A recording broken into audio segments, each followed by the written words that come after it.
जब कुछ के बारे में सुनते हैं तो उसे जानना चाहते हैं और जानने के बाद उसे पाना भी चाहते हैं। एक बाल्यावस्था में एक बच्चे को इतना भी ज्ञान नहीं है कि एक मिट्टी का खिलौना और एक सोने के खिलौना, अगर दोनों धात का अगर एक खिलौना बना के सामने रख दिया जाए तो केवल सोने की चमक देख के बालक जा सकता है, पर उसकी कीमत का आभास नहीं है।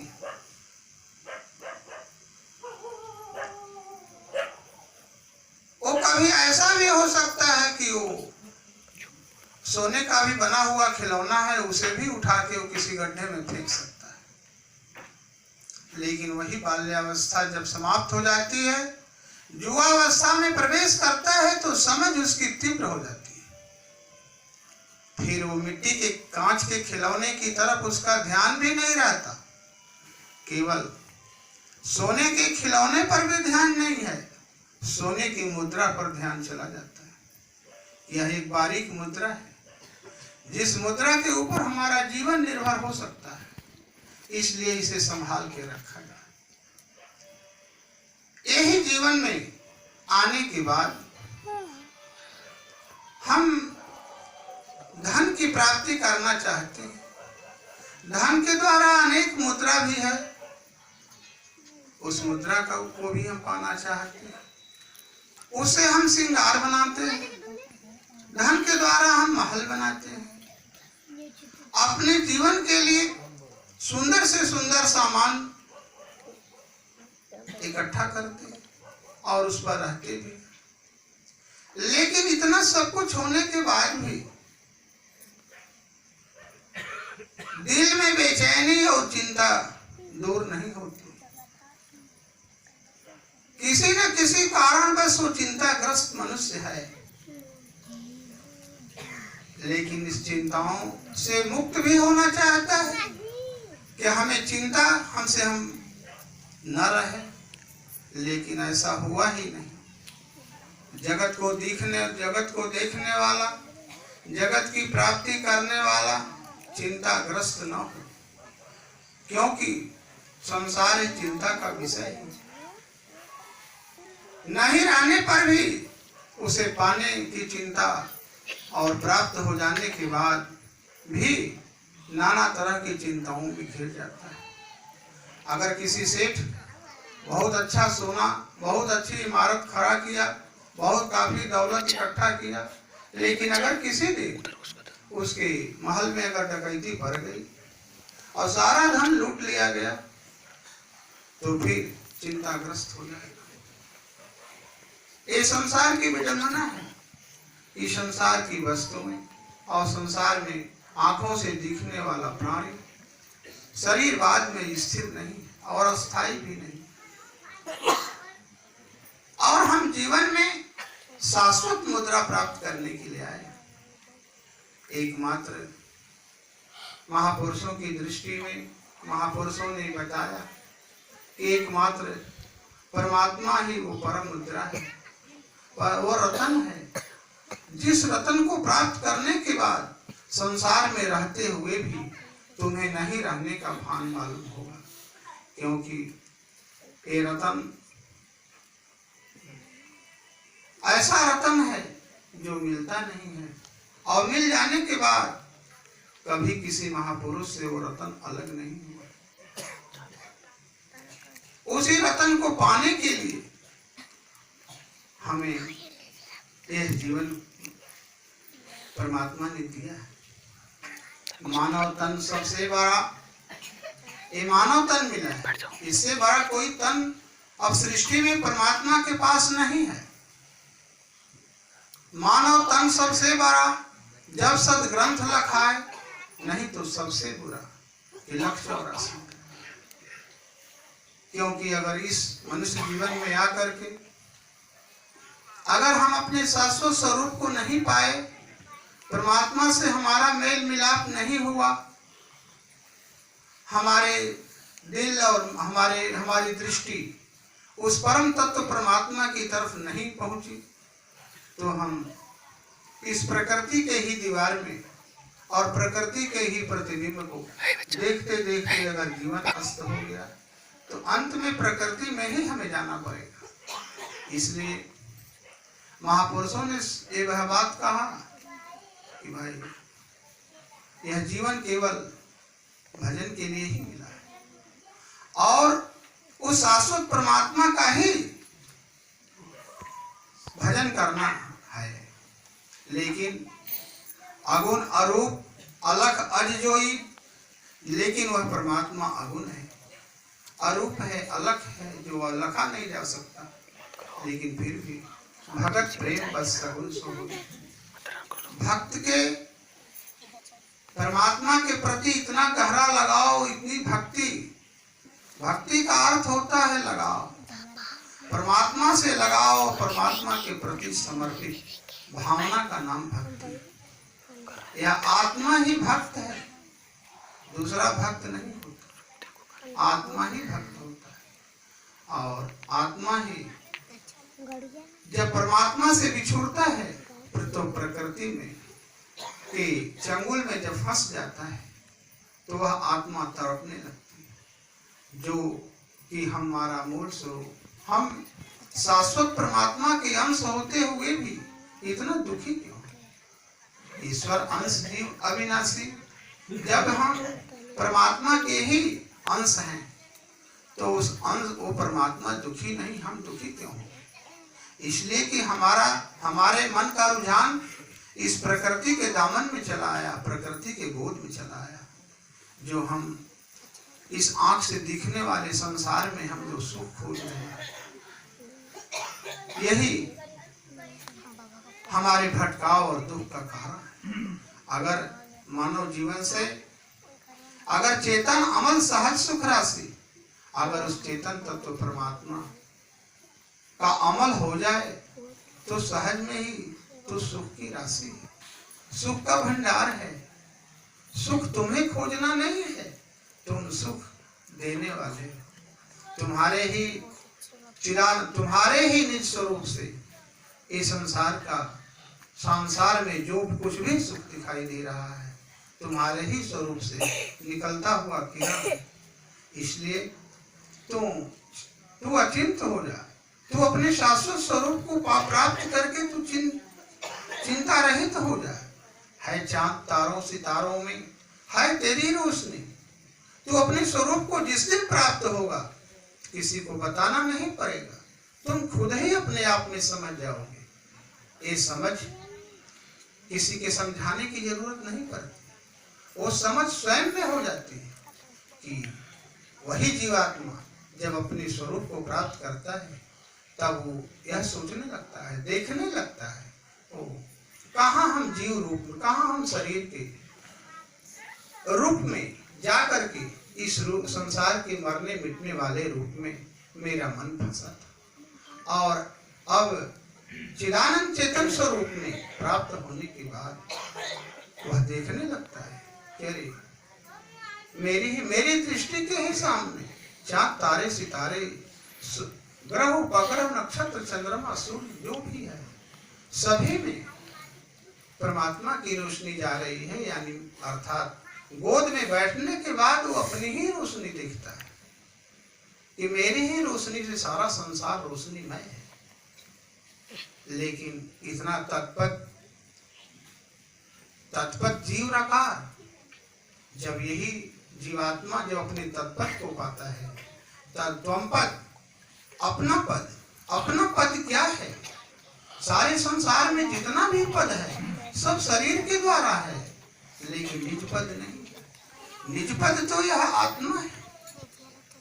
आत्म पद से बड़ा कोई पद न हुआ, न है, न होगा, क्योंकि आत्मा ही शाश्वत अविनाशी है। आज तक सारे संसार के शरीरधारी कालमुख होते आए, लेकिन परमात्मा कभी कालमुख नहीं हुआ। अगर परमात्मा कालमुख हो जाता तो ये सूर्य चंद्रमा ही अस्त हो जाते, धरती धरा आकाश ही विलय हो जाता, कुछ भी नहीं रहता।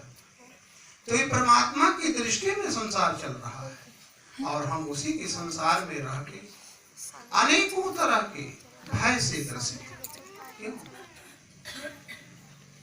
इसलिए कि हम अकाल की शरण में नहीं, अकाल की शरणागत होने के बाद वही भक्त, वही महापुरुष काल से भी अतीत हो जाता है। काल का भी भय नहीं करो, काल के ऊपर मस्त पग धरे, सुने जो अनहद भय, काल के ऊपर भी मस्तक पर पैर रख कर के वह जिज्ञासु निकल जाता है अकाल पुरुष की शरण, और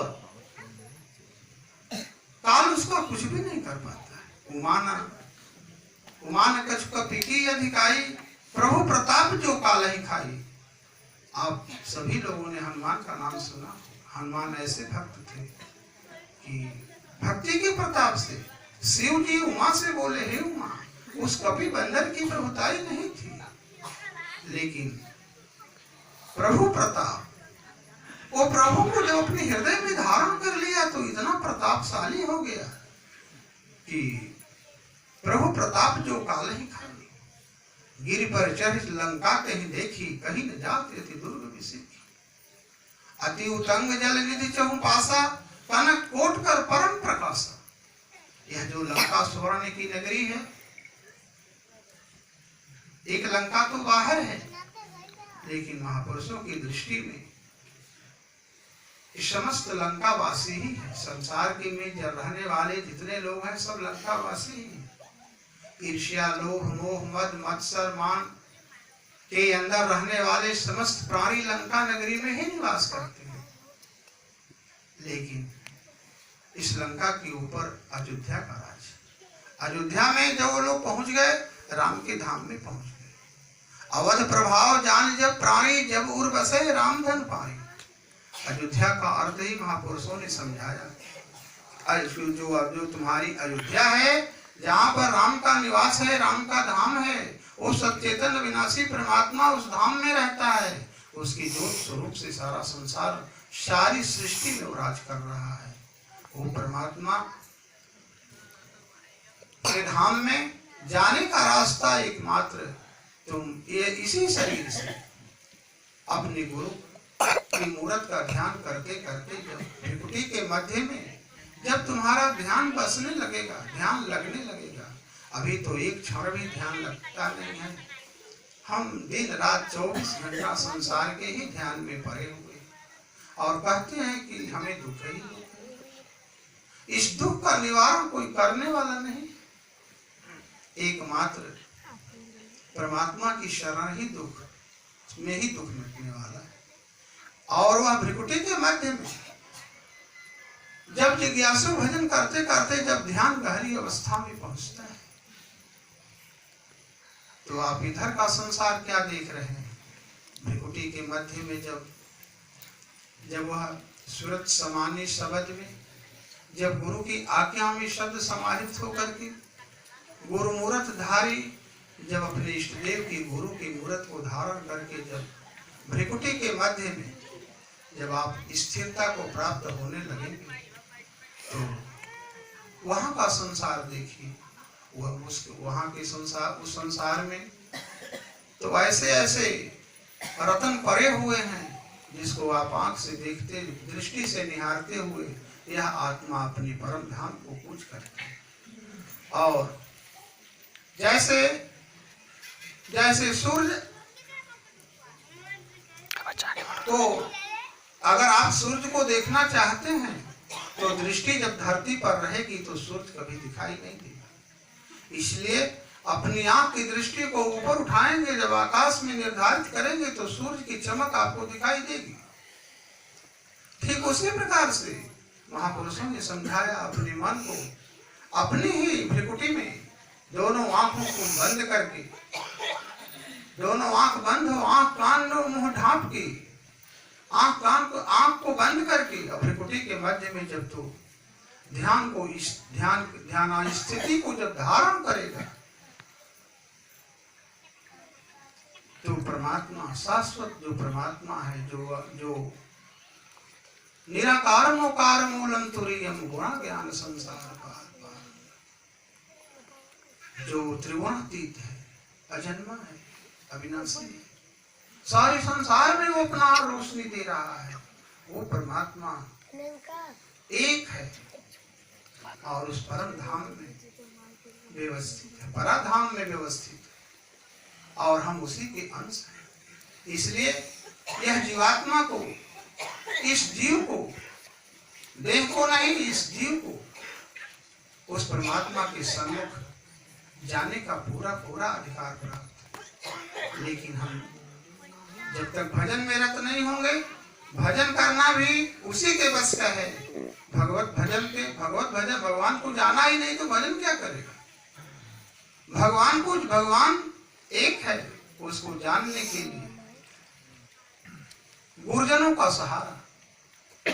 जो गुरुजन उस परमात्मा स्वरूप को प्राप्त किए हैं, तो उनकी आज्ञा का सहारा, उनके रूप का सहारा, उनके मूर्त का सहारा लेकर के ही हम ध्यान में स्थित हो सकते हैं। और ध्यान की प्रगाढ़ अवस्था जब प्राप्त होगी तो इधर का संसार इधर छूट जाएगा और उधर परमात्मा के धाम का दीदार होने लगेगा। जवाहरात का वृक्ष है हीरा पन्ना डाल, कहने में आवे नहीं ऐसो अद्भुत क्या। वह दृष्टि जब खुलती है तो यह संसार उलझन हो जाता है। संसार के प्रति उतना ही लगाव रह जाता है जितना लगाव आप धरती पर चलते हैं, धरती पर टहलते हैं, पर धरती के प्रति आपका क्या लगाव है आप भी सोच लीजिए। जिस धरातल पर आप चलते हैं उस धरातल के बारे में आप नहीं सोचते हैं। आप सोचते हैं क्या किसके बारे में? जो धरातल हमारे जीवन के लिए मालिक दिया है उस धरातल के बारे में नहीं सोचते हैं। सोचते किसके बारे में है? जो हमने धन प्राप्त करके अलमारी में रखा है उसके बारे में सोचते हैं। ध्यान हमेशा उसमें है। लेकिन तो क्या होगा? जो परमात्मा की दी हुई व्यवस्था को भूल जाना और परमात्मा से लगाव का हटना, परमात्मा के हृदय में निष्क्रियता का भाव लाना।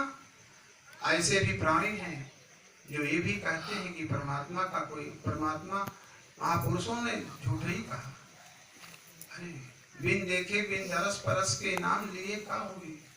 जब परमात्मा तुम्हारे हृदय में, तुम परमात्मा पर विश्वास नहीं जिसका, उन्हें कभी गुरुजनों का सहारा नहीं मिल सकता है।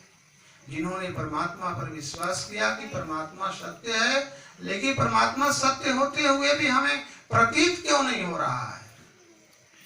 तो प्रतीत पाने के लिए, प्रतीत करने के लिए हमें गुरुजनों का सहारा सदा से लोग लिए और आज भी लेना पड़ रहा है, आगे भी लेना होगा। क्योंकि यही एक नौका है जिस नौका को हृदय में धारण करके हम उस परम धाम की यात्रा कर सकते हैं। और यह नौका कभी भी नसने वाली नहीं, क्योंकि गुरु तीनों काल में है, स्थूल सूक्ष्म और कारण। स्थूल शरीर समाप्त हो जाने के बाद भी वो अपने सूक्ष्म स्वरूप में, जिसको काल भी नहीं मार सकता है, काल से अतीत है, और सूक्ष्म अवस्था में वह गुरु अपने जिज्ञासु को, उनका भजन करने वाले को वो संभालता रहता है, बताता रहता है और आगे की यात्रा कराता रहता है। जब तक उस परम धाम में पहुंचा नहीं देता है तब तक, जैसे यहाँ गुरु का साथ है वैसे ही सूक्ष्म संसार में भी, सूक्ष्म स्वरूप में भी गुरु आपके साथ है। और गुरु की ड्यूटी तब समाप्त हो जाती है जब वह तत्व में दर्शन करा देता है, यानी उस परमात्मा का दीदार। सभी महापुरुषों का मूल स्वरूप परमात्मा स्वरूप है और वह परमात्मा एक है, दो नहीं। वहां तक पहुंचा करके, वहां तक लखा करके फिर गुरु अपने स्वरूप में स्थित हो जाता है। लेकिन जिज्ञासु के हृदय से परम गुरु के प्रति दासता कभी खत्म नहीं होती। मोरे प्रौर तनय समज्ञानी बालक सुत्संता असमानी। प्रौर जो लोग होते हैं वो तो स्वयं में अपने को ज्ञानी बनते हैं, लेकिन दास वही है जो प्रभु को पाने के बाद भी, प्रभुत्व को पाने के बाद भी दासता नहीं छोड़ता। लेकिन जो बालक बनकर के जो प्रभु की शरणागत गिरा है, करो सदा तिनकी रखवाली जिम बालक राखा। जैसे माँ पुत्र की रखवाली करती है, वैसे प्रभु मेरी रखवाली करता है। ऐसा विश्वास भक्त को होता है, महापुरुष को होता है। और यहाँ तक कि अंत तो गत्वा वह अपना जीवन पार्थिव शरीर से वो अपना जीवन और अपने जीवन की सारी व्यवस्था उस प्रभु पर सौंप देता है। लास्ट तजी जब राम पर डाल दियो सिर भार, पलटो सोवे मगन में साहेब जो अपना जीवन है, जब तक वो मालिक चाहेगा जीवन जा नहीं सकता है, क्योंकि इस जीवन से उस परम सत्य चेतन परमात्मा को ही रहना है और बदलना है तो उस प्रभु को ही बदलना है। वह गुरु मरता नहीं है, बदलता है। पार्थिव शरीर का बदलाव होता है, लेकिन गुरु तत्व का बदलाव नहीं, क्योंकि गुरु मूल में शब्द है, शब्द स्वरूपी सतगुरु। मूल में वो शब्द स्वरूप परमात्मा ही है। ऐसा जब जिज्ञासु को बोध हो जाता है तो चलता है।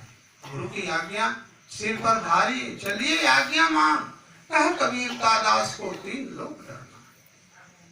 का जो गुरु की आज्ञा का पालन करता है, काल भी उससे भय, काल भी हुजूरी बजाने के लिए खड़ा रहता है। और वह परमात्मा इतना अति सूक्ष्म है। हम आज बहुत सारी गणना करते हैं कि ऐसे सूक्ष्म आकाश में ऐसे ऐसे कीड़े हैं जो आंख से दिखाई नहीं देते हैं, लेकिन महापुरुषों ने कहा कि उस परमात्मा से अति सूक्ष्म कुछ है ही नहीं। वह सूक्ष्म से सूक्ष्म को भी अपनी दृष्टि में रख करके उन पर भी शासन करता है। जो कीड़े आंख से दिखाई नहीं देते हैं, उन पर भी उस परमात्मा का शासन है। परमात्मा की दृष्टि में ही सब कुछ हो रहा है। जो आंख से दिखाई दे रहा है वह भी संसार, जो नहीं दिखाई दे रहा है वह भी संसार। तो हम उस परमात्मा की शरण होकर के, उस परमात्मा का दामन पकड़ करके डरने की कोई आवश्यकता नहीं। लेकिन फिर भी जो डरते हैं, भय खाते हैं, सामान्य गति से रहना है और उस परमात्मा का चिंतन करना है। जीवन की आशा, अपने जीवन की आशा छोड़ करके जो भजन करने में लग गया, जो भजन करता है उसके जीवन की रखवाली उस प्रभु स्वयं करता है और वह चारों तरफ से करता है। करो सदा तिनकी रखवाली, वो तो करता है। वो उसके जैसा कवच, गुरु चिंतन के जैसा, ईश्वर चिंतन के जैसा कवच इस संसार में कुछ भी नहीं। यही कराने के लिए महापुरुषों का अवतरण होता है। स्वयं भी करते हैं, स्वयं अपने मालिक का भजन करते हैं। यही बात नहीं है कि सभी को भजन के लिए कहते हैं और अपने करते नहीं, अपने भी करते हैं और कहते हैं मन और दिल से, मन से भजन करो और शरीर से अपना वर्क करो। घर से कर्म करो विधि नाना, मन राखो जहाँ कृपा निधान। शरीर खाता नहाता पहनता उठता बैठता सोता जागता, ये शरीर का स्वभाव है। जो शरीर के द्वारा हो रहा है वो तुम नहीं कर रहे हो। वो प्रकृति स्वयं त्रिगुणात्मक प्रकृति, यह माया का खेल है। लेकिन तुम इस शरीर नहीं हो, तुम सत्य हो, तुम सत्य चेतन परमात्मा की शरण हो। तुम सदा अपने दिल में उस परमात्मा का अनुष्ठान रख करके उन पर आभार बन के हो। और शरीर से जो कुछ होता है होगा, वो तुम्हारे रोकने, किसी के रोकने के बस का नहीं है। फिर भी संभाल के चलो, संभाल के रहो। जिस कार्य में तुम्हें भय प्रतीत होता है उस कार्य को मत करो। जिस कार्य में को करने में तुम्हारे मन में खुशहाली प्राप्त होती हो, आत्मा में, हृदय में आनंद मिलता हो, उस काम को करो। किसी को अगर तुम कुछ देते हो तो देने वाला दुख में नहीं देता है, देने वाले की आत्मा प्रफुल्लित है। कि मैंने दिया। अगर किसी का कुछ तो चोरी करके ले लिया, ठीक है, वो देखा नहीं, तू ले लिया, लेकिन तुम्हारी आत्मा में वो है एक कलुषित भावना तुम्हें जाकर के आत्मा को बार बार धक्का देगी। संसार नहीं जानेगा, लेकिन तुम तो जान रहा है, इसलिए और तुम सबसे बच सकते हो, लेकिन तुम्हारी आत्मा ही तुम्हारे कर्म का गवाह है और तुम्हें स्वीकार करना पड़ेगा। लेकिन महापुरुषों की शरण और गुरु की शरण का प्रभाव यही है कि महापुरुष कभी भी ये नहीं कहते कि मैंने किया, मेरे द्वारा जो कुछ भी होता दिखाई दे रहा है वो सब मालिक की कृपा है। यानी अपने को कर्ता नहीं बनते, उस कर्ता उस परमात्मा को मान लेते। निर्बंध बंधा रहे, बंधा निर्बंध हो, कर्म करे करतार को दास कहा। जो जीवन में शरीर में रहते हुए भी सब कुछ करता है, लेकिन हम नहीं लगाता है। वह जो कुछ करता है वह यही समझता है कि मेरी इच्छा में मालिक का गुणगान है। नहीं चाहते हुए भी किसी को पथ पर चलाने के लिए, किसी के मार्ग प्रशस्त करने के लिए हमको उसके मन के मुताबिक करना पड़ता है। यद्यप उसका मन विषयों, महापुरुषों का मन विषयों में नहीं है। मन दो प्रकार का होता है। जो अज्ञानी मनुष्य जो संसार में ही केवल रत हैं, उनका मन जो है पिंडी मन होता है। जिनके मन में केवल संसार ही, संसार के अलावा कुछ नहीं है, संसार के उसके मन में संसार का प्राणी बसता हो या पदार्थ बसता हो, हीरा सोना चांदी अभरक तांबा जो कुछ भी है पदार्थ का प्रेमी है या तो किसी देहधारी का प्रेमी है। लेकिन गुरु देह का प्रेमी नहीं है, तुम्हारी आत्मा का प्रेमी है। तुम्हारे हृदय में, तुम्हारे जीवन से जो मालिक का अंश जो शरीर में भटक रहा है उसे निकालना चाहता है और बार बार तुम्हारे शरीर का निर्वाह कराते हुए, शरीर के द्वारा जो भी निर्वाह देते हुए फिर भी कहता है तो भजन में मन लगा, तो मालिक को पकड़ो। मालिक तुम्हारी आत्मा में वास करता है। इसलिए सदैव अपने गुरु को देखने वाला ही दृष्टि धरता रनहारे। जिसकी दृष्टि गुरु पर सदैव लगी रहती है, निश्चित ही वह मालिक को प्राप्त होता है। क्योंकि मालिक की सत्ता गुरु शरीर में दिखाई देता है, लेकिन जिसको कहा गया कि ये मालिक का संसार है, ईश्वर ही मालिक है और मालिक ही ईश्वर है। ईश्वर का संसार है, मालिक का संसार है, लेकिन उस मालिक क्या है, कैसा है, उस मालिक के नूर को जानने वाला कुल मालिक के रूप है। उस मालिक को जानने वाला ही वो परमहंस होता है। उसी जो जानने वाले को ही परमहंस रूप में इस धरातल पर महापुरुषों ने कहा कि वह जीवात्मा में वह हंस रूप, हंसों में भी वो परम ज्ञान को प्राप्त है, परमात्मा को प्राप्त है। इसलिए उसे परमहंस की उपाधि दी जाती है। न कि परमहंस किसी व्यक्ति का नाम नहीं, परमहंस उस पद का नाम है, गुरु उस पद का नाम है। गुरु गोविंद दो खड़े काके लागू पाऊं, बलिहारी गुरु आपकी गोविंद दियो न खाऊं। गुरु की बलिहारी है। अगर गोविंद स्वरूप गुरु नहीं होता तो गुरु का ध्यान करने में गोविंद को क्यों पाता। जिसके पास जो रतन नहीं होगा, किसी लकड़ी के व्यापारी का आप लाख ध्यान करेंगे, जागृत पूजा करेंगे, तो हमें जवाहरात नहीं दे सकता है। अगर जौहरी का ध्यान अगर बस गया और जौहरी की पूजा हम करने लगे, आप तो जौहरी हैं, आपके पास हीरा है, हमको दिखा दीजिए, तो जल्दी तो दिखाएगा नहीं। लेकिन जब जान लेगा कि नहीं, अनन्य भक्त है, अनन्य जिज्ञासु है, हीरा के लिए दर्शन करना चाहता है, तो जौहरी के पास है, वो दिखा देगा। हीरा परखी जौहरी, शब्द को परखे साध। हीरा का आत्मा हीरा है, इसको परख जानने वाला और परखने वाला गुरु ही है। शब्द को परखे साध और गुरु के मुखारविंद से गुरुजनों के वचनों को समझने वाला, समझ के अपने हृदय में धारण करने वाला, शब्द को परखे साध। गुरु के वचनों को परखने वाला कोई साधु ही परख सकता है। यानी साधु भाव, सज्जनता, जिसके हृदय में सज्जनता का भाव होगा वही गुरु की वाणी को समझता है। जिनके हृदय दंभ नहीं माया तही बस हृदय बस रघुराया।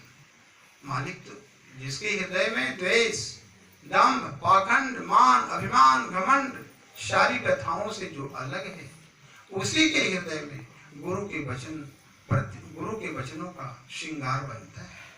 गुरु के वचन उसके हृदय में अपना डेरा डालने लगता है और डालते डालते गुरु के वचन जितने निकलते हैं जिज्ञासु के हृदय में वो डेरा डालते हैं और डेरा डालते डालते वो गुरु के वचन जो भी हैं अग्निवत है, वो अग्नि की ऊर्जा है और कलुषित, और तुम्हारे जिज्ञासु के हृदय में कलुषित भावनाओं का जो जखेरा बना हुआ है उसको जला के राख कर देते हैं और उस जीवात्मा सफर में, ध्यानास्त्र में अग्रसर होने लगता है और अंत तो गत्वा वह भृकुटी के मध्य में इतना स्थिर होने लगता है कि उसकी स्थिरता में लोक और परलोक